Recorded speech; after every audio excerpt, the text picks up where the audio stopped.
Subscribe करें गुरुजी world और bell icon को प्रेस करें सबसे पहले सिलेक्शन के लिए। जय हिंद साथियों, स्वागत है आपका आपके अपने चैनल गुरुजी वर्ल्ड में। साथियों, सामान्य ज्ञान के इस क्लास में आपको 50 ऐसे क्वेश्चंस देखने को मिलेंगे। हर सब्जेक्ट से क्वेश्चंस आपको इस क्लास में देखने को मिलेंगे जो आपको ये बताएंगे कि आपकी तैयारी कितनी हो चुकी है और अभी आपकी तैयारी कितनी बाकी है। तो 50 में से साथियों आपको मैं जो टारगेट दे रहा हूं वो 24 से 25 प्रश्नों का दे रहा हूं। आप लोग कंप्लीट क्लास को एक बार देखकर कमेंट सेक्शन में बताइएगा कि कितने प्रश्न आपके बिल्कुल ठीक हुए। तो पहला क्वेश्चन यहां पर है, आपको बताना इस क्वेश्चन का राइट आंसर क्या होगा कि भारतीय संविधान की कौन सी विशेषता इंग्लैंड से ली गई है। आप सभी को पता है कि भारत का जो संविधान है यह सबसे विस्तृत है, तो हर देश से अलग अलग यहां पर लिए गए हैं। ठीक है, तो इंग्लैंड से क्या लिया गया है? संसदीय प्रणाली, संघीय प्रणाली, मूल अधिकार या मूल कर्तव्य। तो बात करें संसदीय प्रणाली कहां से ली गई है? इंग्लैंड से ली गई है, इसलिए इस क्वेश्चन का राइट आंसर आपका ऑप्शन नंबर ए हो जाता है। अब उसके बाद देखिए कि भारत में प्रधानमंत्रियों का निम्नलिखित में से कौन सा कालक्रम सही है, ये आपको बताना है। यानी कि सबसे पहले प्रधानमंत्री कौन थे, फिर उसके बाद प्रधानमंत्री कौन हुए, फिर उसके बाद प्रधानमंत्री कौन हुए। इन चारों ऑप्शन में से बच्चा बता देगा कि पहले नंबर पर यह आएगा, यानी कि पहले नंबर पर जो संख्या आएगी वो 2 आएगी। अब वो 2 कौन कौन से ऑप्शन में है? एक तो बी में है और एक उसके बाद सी में है। तो पहले तो पंडित जवाहरलाल नेहरू प्रधानमंत्री बने, उसके बाद कौन प्रधानमंत्री बनी? तो इंदिरा गांधी प्रधानमंत्री बनी। तो 2 के बाद 1 आएगा और 2 के बाद 1 कौन से ऑप्शन में लिखा हुआ है? ऑप्शन नंबर सी में लिखा हुआ है, इसलिए इसका राइट आंसर जो है वो ऑप्शन नंबर सी हो जाएगा। यानी कि पहले प्रधानमंत्री कौन बने? पंडित जवाहरलाल नेहरू, उसके बाद साथियों इंदिरा गांधी और फिर उसके बाद मोरारजी देसाई और फिर चौधरी चरण सिंह। तो राइट आंसर आपका ऑप्शन नंबर सी हो जाता है। अब उसके बाद देखिए साथियों अगले नंबर का प्रश्न के एकल हस्तांतरणीय मतदान पद्धति में हर मतदाता व्यक्त कर सकता है केवल 2 विकल्प, केवल 1 विकल्प या भरे जाने वाले पदों से एक कम विकल्प या उतने विकल्प जितने चुनाव में प्रत्याशी हैं। तो राइट आंसर की बात करें ऑप्शन नंबर डी हो जाएगा, यानी कि एकल हस्तांतरणीय मतदान पद्धति में हर एक मतदाता व्यक्त कर सकता है उतने विकल्प जितने चुनाव में प्रत्याशी हैं। उसके बाद देखिए साथियों भारतीय संसद के कामकाज में शून्यकाल का मतलब क्या होता है?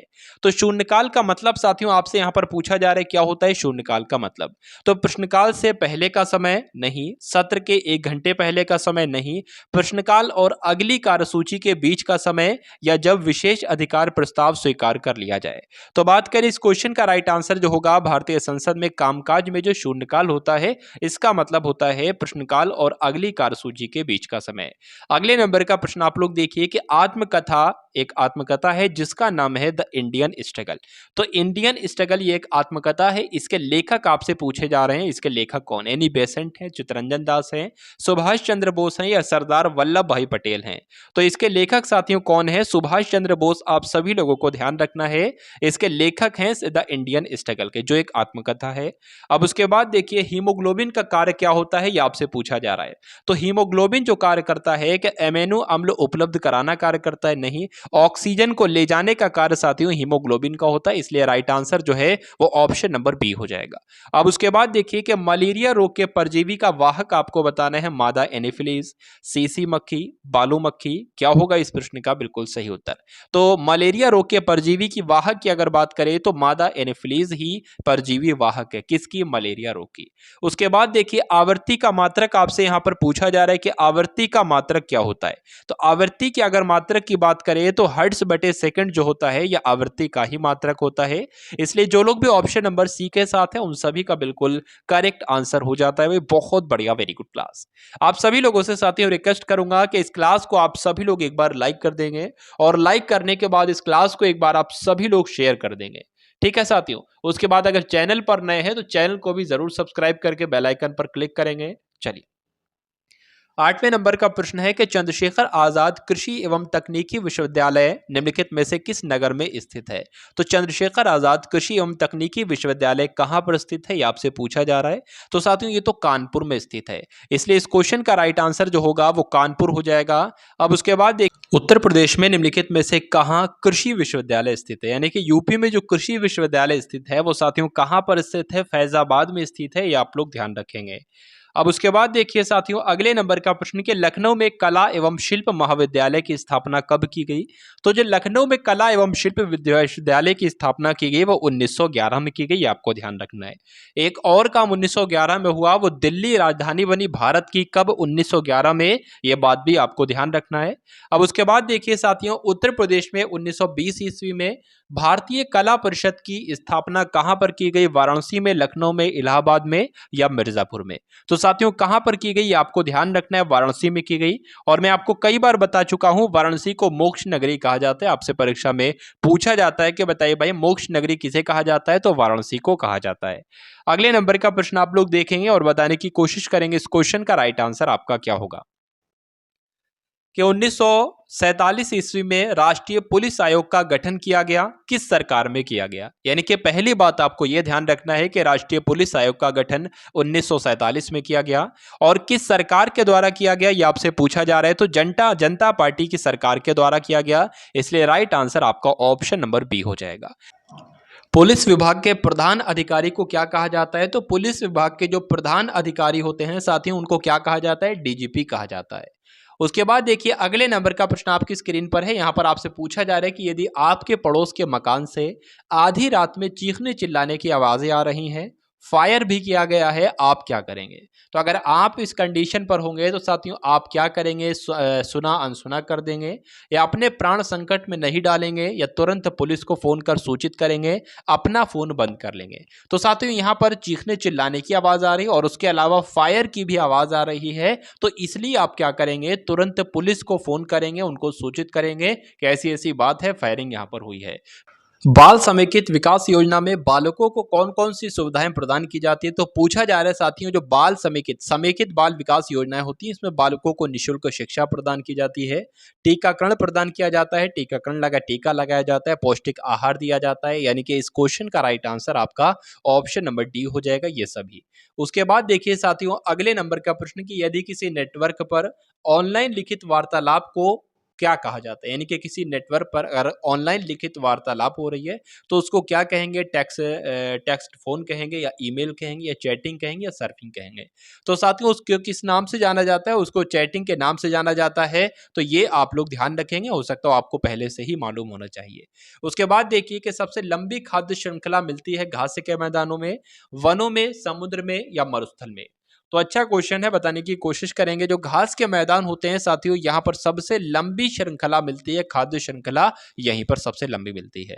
उसके बाद देखिए साथियों अगले नंबर का प्रश्न है कि अंतर्राष्ट्रीय महिला दिवस कब मनाया जाता है। तो अंतर्राष्ट्रीय महिला दिवस की अगर बात करें तो ये तो 8 मार्च को मनाया जाता है अंतर्राष्ट्रीय महिला दिवस, इसलिए इस क्वेश्चन का राइट आंसर आपका ऑप्शन नंबर ए हो जाएगा। उसके बाद देखिए नीली क्रांति का संबंध किससे है, ये आपसे पूछा जा रहा है, बताइए। तो अगर यहां पर नीली क्रांति की बात करें साथियों, नीली क्रांति का संबंध किससे है, मत्स्य उद्योग से है, ये आप लोग ध्यान रखेंगे। आंसर आपका जो जाता है वो ऑप्शन नंबर ए के साथ चला जाएगा। उसके बाद देखिए आपसे यहां पर साथियों पूछा जा रहा है कि स्वजात किस धर्म के दर्शन का मूल आधार है, बताने की कोशिश करिए, बताइए। चलें, तो भाई क्लास को आप सभी लोग एक बार शेयर कर देंगे, एक बार क्लास को लाइक कर देंगे और इस क्वेश्चन का राइट आंसर बता देंगे। स्यादवाद की अगर यहां पर बात करते हैं तो ये किस धर्म के दर्शन का मूल आधार है, तो जैन धर्म के दर्शन का मूल आधार है, ये आप लोग ध्यान रखेंगे। अगर आपसे पूछ लिया जाए जैन धर्म के संस्थापक कौन है तो ऋषभदेव आपको बताना है। लेकिन अगर यहां पर यह पूछ लिया जाए कि जैन धर्म के वास्तविक संस्थापक कौन है तो महावीर स्वामी आपको बताना है। महावीर स्वामी 23वें तीर्थकर थे, 24वें तीर्थकर थे। 23वें तीर्थकर की बात करें तो पार्श्वनाथ थे और पहले तीर्थकर जो थे वो साथियों ऋषभदेव थे, ये बात आपको ध्यान रखना है। तो जो लोग भी ऑप्शन नंबर ए के साथ हैं बिल्कुल करेक्ट आंसर है आपका। अब उसके बाद देखिए साथियों अगले नंबर का प्रश्न कि अशोक के किस शिलालेख में उसकी कलिंग विजय का वर्णन किया गया है, 9वें में, 10वें में, 11वें में या 13वें में। यहां पर आपका राइट आंसर साथियों क्या होगा, तो आंसर आपका जाएगा 13वें शिलालेख में। यानी कि अशोक का जो 13वां शिलालेख था तो उसमें साथियों कलिंग विजय का वर्णन किया गया है, ये आप लोग ध्यान रखेंगे, आपसे परीक्षा में पूछा जाएगा। अब उसके बाद देखिए साथियों अगले नंबर का प्रश्न के सल्तनत कालीन किस सुल्तान ने सबसे पहले किसानों पर सिंचाई कर तथा ब्राह्मणों पर जजिया कर लगाया था? अलाउद्दीन खिलजी ने, मोहम्मद बिन तुगलक ने, फिरोज शाह तुगलक ने या सिकंदर लोदी ने? तो यहां पर आपका राइट आंसर जो होगा वो फिरोज शाह तुगलक के साथ जाना चाहिए। यानी कि आप लोग ध्यान रखेंगे कि सबसे पहले साथियों किस सल्तनत कालीन सुल्तान ने सबसे पहले किसानों पर सिंचाई कर लगाया था? तो फिरोज शाह तुगलक ने। और ब्राह्मणों पर जजिया कर लगाया था? तो फिरोज शाह तुगलक ने।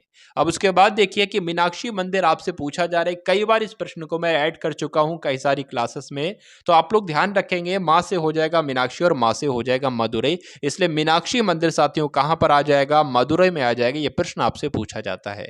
अब उसके बाद देखिए कि कठपुतली किस राज्य का एक लोक नृत्य है? राजस्थान का, महाराष्ट्र का, आंध्र प्रदेश का या हिमाचल प्रदेश का? तो अगर साथियों कठपुतली की बात करते हैं तो कठपुतली जो है साथियों वो कहाँ का है? राजस्थान का एक लोक नृत्य है, ये आप लोग ध्यान रखेंगे। और सुई लोक नृत्य की अगर बात करें तो सुई लोक नृत्य भी राजस्थान का ही लोक नृत्य है, ये भी आप लोग ध्यान रखेंगे। अब उसके बाद देखिए अगले नंबर का प्रश्न कि भारत सरकार द्वारा दिया जाने वाला सर्वोच्च पुरस्कार कौन सा है? तो भारत सरकार के द्वारा साथियों जो सर्वोच्च पुरस्कार दिया जाता है वो कौन सा है, बताने की कोशिश कीजिए। तो क्या होगा इस क्वेश्चन का राइट आंसर? पंडित जवाहरलाल नेहरू अंतर्राष्ट्रीय पुरस्कार, इंदिरा गांधी अंतर्राष्ट्रीय पुरस्कार या गांधी शांति पुरस्कार? देखिए यहां पर अगर हम लोग बात करते हैं साथियों भारत सरकार के द्वारा जो सर्वोच्च नागरिक सम्मान है वो तो भारत रत्न है, ठीक है, तो भारत रत्न हो जाएगा। लेकिन अगर बात करें जो सर्वोच्च सैन्य सम्मान है वो परमवीर चक्र है। तो ये दो बातें आप लोग ध्यान रखेंगे, भारत रत्न इसका आंसर होना चाहिए, इसमें से कोई नहीं, इसका राइट आंसर हो जाएगा ऑप्शन नंबर डी। अब उसके बाद देखिए साथियों लेडी विद द लैंप ये किसे उपनाम दिया गया है? तो लेडी विद द लैंप साथियों ये उपनाम किसे दिया गया है ये आपसे पूछा जा रहा है। तो किसको दिया गया है? ये फ्लोरेंस नाइटिंगेल को दिया गया है, इसलिए क्वेश्चंस का राइट आंसर आपका ऑप्शन नंबर सी हो जाएगा। भाई बहुत बढ़िया, वेरी गुड क्लास। उसके बाद देखिए कि खजुराहो का मंदिर किस राज्य में स्थित है, आपसे पूछा जा रहा है। तो खजुराहो का मंदिर की अगर बात करें तो ये तो साथियों मध्य प्रदेश में स्थित है, इंपॉर्टेंट क्वेश्चन है, इसलिए क्वेश्चन का राइट आंसर आपका ऑप्शन नंबर ए के साथ जाएगा। अगला क्वेश्चन देखिए कि निम्नलिखित में से किन पहाड़ियों पर उष्णकटिबंधीय सदाबहार वन पाए जाते हैं? अरावली की पहाड़ी पर, शिवालिक की पहाड़ी पर, राजमहल पर? बताइए क्या होगा इस क्वेश्चन का राइट आंसर। अगर बात करते हैं पूछा जा रहा है किन पहाड़ियों पर, तो शिवालिक की पहाड़ियों पर उष्णकटिबंधीय सदाबहार वन पाए जाते हैं। मोस्ट इंपॉर्टेंट क्वेश्चन है और परीक्षा में पूछा जाने वाला प्रश्न है। उसके बाद देखिए कि वायुमंडल में दैनिक मौसम परिवर्तन निम्न में से किसमें अधिक होता है? शोभ मंडल में, मध्यम मंडल में, आयन मंडल में या समताप मंडल में? बताइए। तो वायुमंडल में दैनिक मौसम परिवर्तन निम्न में से अधिक होता है शोभ मंडल में, इसलिए इस प्रश्न का बिल्कुल सही उत्तर जो है वो ऑप्शन नंबर ए हो जाता है। उसके बाद देखिए कि Rockies, Andes, Atlas, Alps, Himalaya आदि किस प्रकार के पर्वत हैं? वलित प्रकार के, ब्लॉक के, अवशिष्ट के या ज्वालामुखी प्रकार के? तो वलित प्रकार के साथ में पर्वत हैं कौन कौन से? रॉकीज हो गया, एंडीज हो गया, एटलस हो गया और आल्पस हिमालय हो गया। तो ये वलित प्रकार के पर्वत हैं, आप लोग ध्यान रखेंगे। उसके बाद देखिए साथियों कि भारत में प्रचंड बेरोजगारी सामान्यतः दिखाई देती है कृषि क्षेत्र में, फैक्ट्री क्षेत्र में, सेवा क्षेत्र में या इनमें से कोई नहीं या इन सभी क्षेत्र में? तो अगर साथियों बात करते हैं फैक्ट्री क्षेत्र में तो इतनी बेरोजगारी नहीं पाई जाती, सेवा क्षेत्र में भी नहीं, लेकिन कृषि क्षेत्र की बात करें तो साथियों प्रचंड बेरोजगारी पाई जाती, इसलिए राइट आंसर जो होगा वो ऑप्शन नंबर ए हो जाएगा। अब उसके बाद देखिए कि भारतीय अर्थव्यवस्था को सबसे अच्छे ढंग से किन शब्दों में व्यक्त किया जा सकता है? बताइए।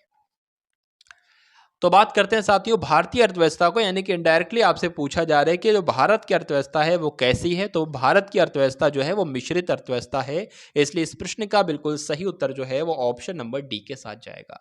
अब उसके बाद देखिए साथियों अगले नंबर का प्रश्न आपकी स्क्रीन पर है, इस क्वेश्चन का आंसर बताने की कोशिश करेंगे कि सार्वजनिक वितरण प्रणाली का लक्ष्य क्या है? सार्वजनिक वितरण प्रणाली का लक्ष्य क्या है? तो सार्वजनिक वितरण प्रणाली के लक्ष्य की अगर बात करें तो गरीबों को खाद्यान्न, खाद्य सुरक्षा उपलब्ध कराना यह भी एक लक्ष्य है, जमाखोरों और कालाबाजारी को रोकना तो यह भी एक लक्ष्य है, व्यापारियों द्वारा अधिक मूल्य लिए जाने से रोकना तो यह भी एक लक्ष्य है, यानी कि आंसर आपका जो जाएगा वो ऑप्शन नंबर डी के साथ जाएगा। अब उसके बाद देखिए साथियों अगले नंबर का प्रश्न के संविधान के किस संशोधन अधिनियम के द्वारा 6 वर्ष से 14 वर्ष के सभी बच्चों के लिए शिक्षा के अधिकार को मौलिक अधिकार बना दिया गया? तो वह कौन सा संविधान में संशोधन किया गया जिसके द्वारा साथियों ये शिक्षा के अधिकार को मौलिक अधिकार बना दिया गया? तो 86वां संविधान संशोधन आप लोग याद रखेंगे, इसलिए राइट आंसर जो होगा वो ऑप्शन नंबर बी के साथ जाएगा। अब अगला क्वेश्चन आप लोग देखेंगे और बताएंगे इस क्वेश्चन का राइट आंसर। तो दल बदल से संबंधित प्रावधान किस अनुसूची में रखे रखे गए हैं, ये आपसे पूछा जा रहा है। तो दल बदल से संबंधित प्रावधान की अगर बात करें तो ये तो साथियों 10वीं अनुसूची में रखे गए हैं, इसलिए इस प्रश्न का बिल्कुल सही उत्तर आपका ऑप्शन नंबर डी हो जाता है। अब उसके बाद देखिए साथियों अगले नंबर का प्रश्न कि हाई कोर्ट के न्यायाधीश किस आयु तक अपना पद धारण कर सकते हैं, ये आपको बताना है। बताइए। चलिए, तो यहां पर साथियों अगर बात करें तो 62 वर्ष तक, यानी कि उच्च न्यायालय के न्यायाधीश जो हैं उनकी रिटायरमेंट डेट क्या होती है, उनके रिटायरमेंट किस वर्ष तक होती है, तो 62 वर्ष में होती है। ये आपसे साथियों पूछा जा रहा है, तो जिनका भी आंसर ऑप्शन नंबर सी है बिल्कुल करेक्ट है।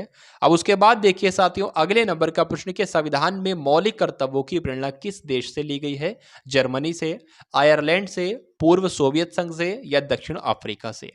तो मौलिक कर्तव्यों की अगर बात करते हैं तो साथियों ये तो पूर्व सोवियत संघ से ली गई है, यानी कि रूस से ली गई है, इसलिए इस क्वेश्चन का राइट आंसर आपका जो होगा वो ऑप्शन नंबर सी के साथ जाएगा। नेक्स्ट क्वेश्चन देखिए कि डिस्कवरी ऑफ इंडिया किसने लिखा है, यानी कि इसके लेखक कौन है डिस्कवरी ऑफ इंडिया के। तो जो लोग भी यहाँ पर ऑप्शन नंबर ए के साथ हैं उन सभी का आंसर बिल्कुल करेक्ट हो जाएगा। पंडित जवाहरलाल नेहरू ने एक पुस्तक लिखी थी डिस्कवरी ऑफ इंडिया। तो इसलिए साथियों बार बार प्रश्न पूछा जाता है क्योंकि किन्होंने लिखी थी, भारत के पहले प्रधानमंत्री ने पुस्तक लिखी, इसलिए क्वेश्चन साथियों कई सारी परीक्षाओं में बार बार पूछा जाता है। चलिए, किसी एक सामान्य व्यक्ति के रक्त का पीएच मान पूछा जा रहा है, यानी कि रक्त का पीएच साथियों मान आपसे पूछा जा रहा है। तो रक्त का पीएच मान यहाँ पर कौन सा ऑप्शन सही होगा, ऑप्शन के हिसाब से यहाँ पर हम लोग चलेंगे तो ऑप्शन हमारा जो सही जाएगा वो ऑप्शन नंबर सी सही जाएगा, यानी कि 7.35 से 7.45 क्या हो जाएगा, रक्त का पीएच मान हो जाएगा, इसके बीच में होता है। चलिए, अब उसके बाद देखिए साथियों 42वें नंबर का प्रश्न है कि डबल रोटी में फुलाव कौन सी गैस से लाया जाता है, ऑक्सीजन, कार्बन डाइमोनोऑक्साइड, कार्बन मोनोऑक्साइड या कार्बन डाइऑक्साइड या अमोनिया गैस। तो यहाँ पर साथियों अगर बात करते हैं जो डबल रोटी आपने देखी होगी वो फुलाव उसमें होता है, तो वो किसकी वजह से होता है, कार्बन डाइऑक्साइड गैस की वजह से होता है, इसलिए आपका आंसर जो है वो ऑप्शन नंबर सी के साथ जाएगा। नींबू खट्टा किस वजह से होता है ये आपसे पूछा जा रहा है, हाइड्रोक्लोरिक अम्ल की वजह से, साइट्रिक अम्ल की वजह से, एसिटिक अम्ल की वजह से या टार्ट्रिक अम्ल की वजह से। तो नींबू का खट्टा होना साथियों किसकी वजह से होता है, साइट्रिक अम्ल की वजह से होता है, ये आपको ध्यान रखना है। तो जो लोग भी यहाँ पर ऑप्शन नंबर बी के साथ हैं उन सभी का बिल्कुल करेक्ट आंसर है। अब उसके बाद देखिए उत्तर प्रदेश में प्रथम विकलांग विश्वविद्यालय कहां पर स्थापित किया गया, ये आपसे पूछा जा रहा है। तो साथियों कानपुर में, लखनऊ में, चित्रकूट में या बांदा में। तो यूपी में जो पहला विकलांग विश्वविद्यालय स्थापित किया गया वो तो चित्रकूट में स्थापित किया गया, इसलिए इस क्वेश्चन का राइट आंसर आपका जो होगा वो ऑप्शन नंबर सी के साथ जाएगा। अगला क्वेश्चन देखिए कि राधा स्वामी मठ का मुख्य केंद्र दयालबाग उत्तर प्रदेश के किस जिले में स्थित है, इलाहाबाद में, प्रयागराज, इलाहाबाद में, वाराणसी में, देवरिया में या आगरा में। तो साथियों बात करें अगर इस क्वेश्चन के राइट आंसर की तो राधा स्वामी मठ का मुख्य केंद्र दयालबाग उत्तर प्रदेश के किस जिले में है, तो आगरा में है, यह आपको ध्यान रखना है। और आगरा की स्थापना किसके द्वारा की गई, सिकंदर लोदी के द्वारा की गई, यह भी मैं आपको कई बार बता चुका हूं। उसके बाद देखिए कि निम्नलिखित में से कौन सा लोकनृत्य क्षेत्र का है, यानी कि कौन सा लोकनृत्य ब्रज क्षेत्र का है, यह आपसे पूछा जा रहा है, बताइए। चलिए, तो छोलिया नृत्य है, सर्कुला नृत्य है, नटवरी नृत्य है या जोगनी नृत्य है, ये आपसे पूछा जा रहा है। तो इस क्वेश्चन का राइट आंसर आपका जो होगा वो चरकुला नृत्य के साथ जाएगा। चरकुला नृत्य यानी कि ऑप्शन नंबर सी, सर्कुला नृत्य आ जाए या चरकुला नृत्य आ जाए।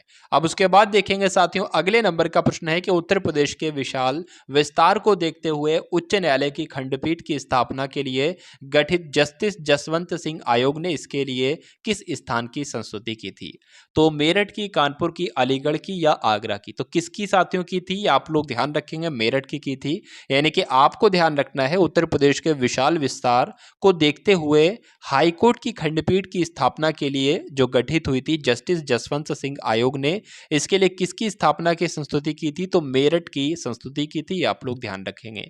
अब उसके बाद देखिए साथियों अगले नंबर का प्रश्न कि लोकसभा के लिए उत्तर प्रदेश में निर्वाचित संसद सदस्यों की कुल संख्या कितनी है, यह आपसे पूछी जा रही है। पूछा जा रहा है कि लोकसभा के लिए उत्तर प्रदेश में निर्वाचित संसद सदस्यों की संख्या जो है वो 80 है, ये आप लोग ध्यान रखेंगे। आंसर आपका किसके साथ जाएगा, ऑप्शन नंबर बी के साथ जाएगा। इसको साथियों मैं आपको दोबारा से समझा देता हूं। कहा जा रहा है, देखिए मैं आपको बता दूं, उत्तर प्रदेश जो है साथियों वो बहुत ही विशाल उसका विस्तार है। कैसा, बहुत ही विशाल विस्तार है। तो इस चीज को देखते हुए उच्च न्यायालय की जो खंडपीठ की स्थापना की गई थी, इसके लिए 1985 में साथियों जो उत्तर प्रदेश है इसके मेरठ की संस्तुति की गई थी, इसलिए इसका राइट आंसर आपका ऑप्शन नंबर ए मेरठ हो जाएगा। यह मैं आपको बता चुका हूं। अब उसके बाद देखिए कि सामुदायिक पुलिस व्यवस्था का लक्ष्य क्या है। सामुदायिक पुलिस व्यवस्था का लक्ष्य क्या है साथियों, ये आपसे पूछा जा रहा है। पुलिस नागरिक के बीच समन्वय स्थापित करना, संगठित अपराधियों पर छापा, नैतिक मूल्य का निर्माण करना, आधुनिकता को बढ़ावा देना। तो उत्तर तो साथियों यहाँ पर एक ही होगा और जो सबसे उपयुक्त उत्तर है वो आपका ऑप्शन नंबर ए है, यानी कि पुलिस नागरिक के बीच समन्वय स्थापित करना यह सामुदायिक पुलिस व्यवस्था का लक्ष्य है। अब उसके बाद देखिए साथियों अगले नंबर का प्रश्न और आज की इस क्लास का अंतिम प्रश्न आपके पास है, आपके सामने है कि स्त्रियों की दशा में सुधार न होने तक विश्व के कल्याण का कोई मार्ग नहीं है।